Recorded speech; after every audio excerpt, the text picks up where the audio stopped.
right into a DC Stargirl Season 1, Episode 4, Wildcat. We finally get to see who the future heir of the Wildcat persona is going to be. Now, I really enjoyed this episode because we finally got to see Courtney kind of break out of her shell a little bit. She's been really passionate about recruiting new members for the JL. Our hell, we find out, with Yolanda. Now Yolanda used to be a very popular girl, and she dated like one of the most popular guys, which is William, which is Henry, which is the pretty much the evil brainwave son. And so, like I said, she was once popular, then getting ready to become class president and whatnot.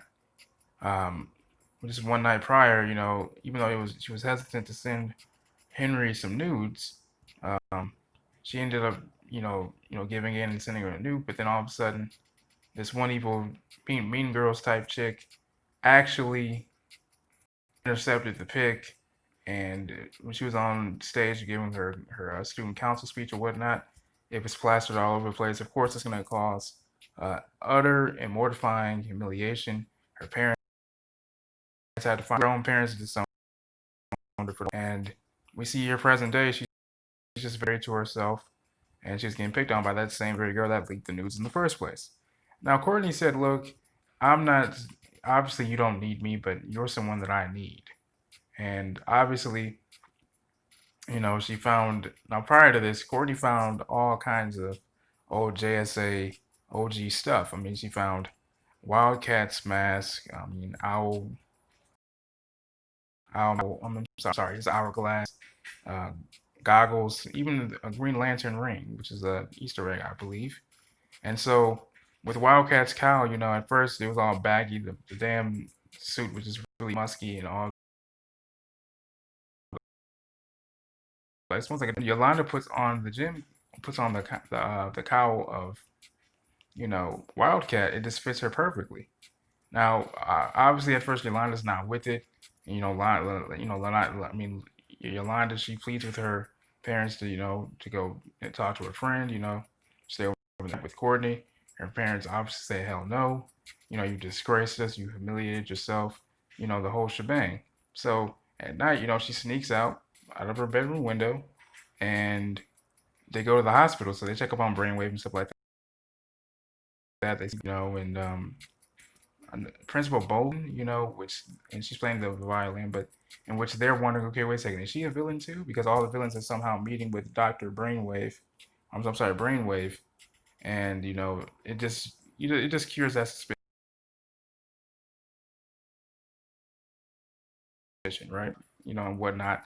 And we see the widow of Mr. Williams, the Councilman Williams. Her son's dead and her husband is. Obviously, she knows that her husband didn't die from some damn heart attack. When she says she's gonna leave Blue Valley for good, because she just warns Luke like, hey, don't. She warns Pat like, hey, do not. After Pat finds Joey's magician hat, we get a scene where Dr. Ito talks with, I believe, that one guy in the suit. I can't remember the guy's name. I'm gonna call him Justin. We meet up with Barbara's boss, and Dr. Ito and them, they have a rapport, and Dr. Ito says, "I promise I won't do you wrong." Like, wait, what did he say exactly? He said, "I promise I won't do you wrong like the wizard. I won't be like the wizard." There you go. I won't do you like the wizard. So I'm thinking like, what the hell? Does that mean Councilman Williams did some dirt, for the doctor, for Justin? Like that has me thinking like, yo, what the hell did he do? I hope we find out and get an answer to that next week.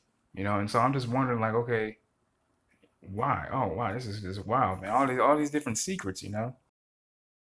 Pat didn't even want Courtney to even do such a thing, because he really just wanted her to just leave it alone, and just to focus on being a kid. But she felt obligated to do this, obviously, because, Starman possibly is her father, and I feel like he is her father. I think it's leading up to that at least, and I feel like there's some reservations by Pat for Courtney being Stargirl, and he wishes that, and there's a little bit of envy that he wishes that he was the next in line to be Starman and not his daughter.